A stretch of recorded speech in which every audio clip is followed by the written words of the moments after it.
Caddis Maximus here. This time, this is a review of some older Ranger Firefighter structural firefighting boots. Ranger boots are at least owned by Honeywell. I don't know exactly how long that's been going on, but these are some ones they were actually made in 2000, so these would be considered vintage. Part of the reason I'm doing this review is because these actually I've been watching show up pretty regularly on the used market on eBay and other places. These are American made, U.S. actually Union made in Davenport, Indiana.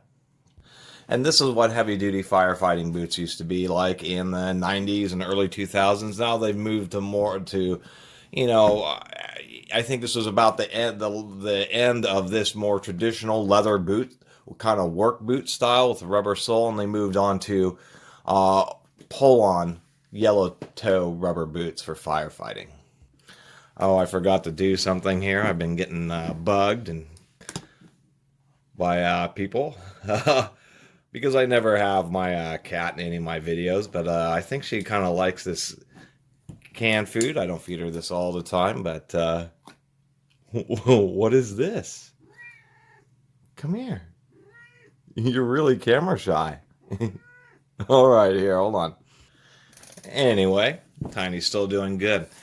The reason I am doing this video is so people know, because on eBay these things will show up for 50 bucks, and I just did that review of those Chinooks, and I wanted to do another review of what you could also get for $50, and I should have kind of done a little comparison on the used market. So I guess the issue with the older ones is they're reasonably comfortable, but they're more of a traditional, very rigid, heavy-duty boot. I believe this is a Nomex liner. It is fully lined all the way through the toe because they are for heat, for firefighting, and obviously for cold weather as well. Oftentimes, obviously, when you're firefighting, your feet are getting constantly doused with water, so they both insulate you from heat as well as from the cold.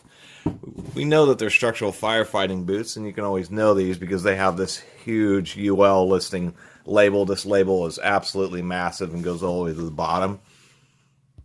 And we do have our manufacture date there. Another thing I was going to mention about these is these are a wide width and they're still relatively narrow.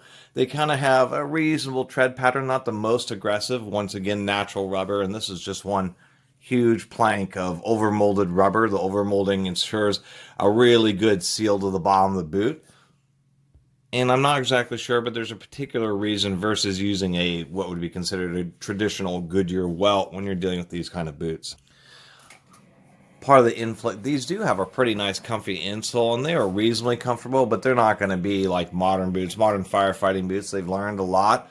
And part of that is, in just boots in general, is that the more comfortable they are, they can be heavy duty, but they don't also have to hurt your feet. These really don't hurt my feet, but they are rigid because they do have, of course, a heavy duty steel toe with just a really super thick, super duty toe cap, quad stitched on the toe cap, quad stitched down here on the lower. These are 100% leather, the tongue, this whole upper section. These did originally come with a kind of a zipper liner to make them easier to take on and off. I don't have that, so I just have normal leather laces with these.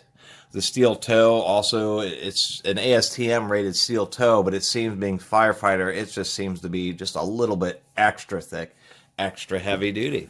And I really do like the way the general fit of these. It is kind of nice and tight and comfy. So anyway, I kind of wanted to point this out for people because there are options out there for really pretty heavy duty boots if you kind of have an idea what to look for. And so firefighting boots, particularly, you know, older ones like these, just aren't very well known. Ranger is only known in the firefighting field, so a lot of people, and not for wildland, for structural firefighting, you know, city firefighters. And so they're just not well known. You know, when these things were new, they were probably around $200 or somewhere in that range. Real premium.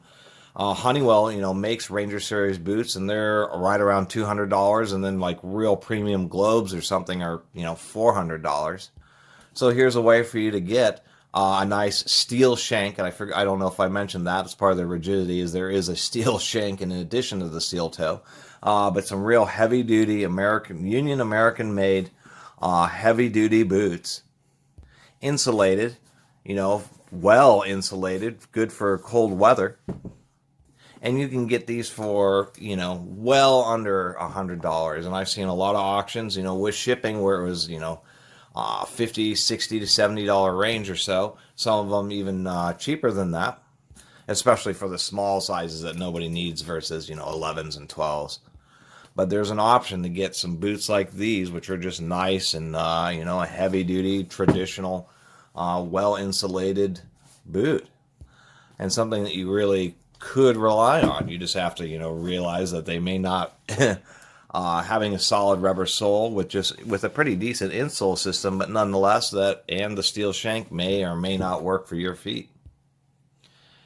And of course, part of my channel is making weird videos about odd stuff like this just because there's no information. I mean, I searched online and it was pretty difficult to find out. I don't even think I mentioned these actually have a name. These are the Ranger Firewalkers.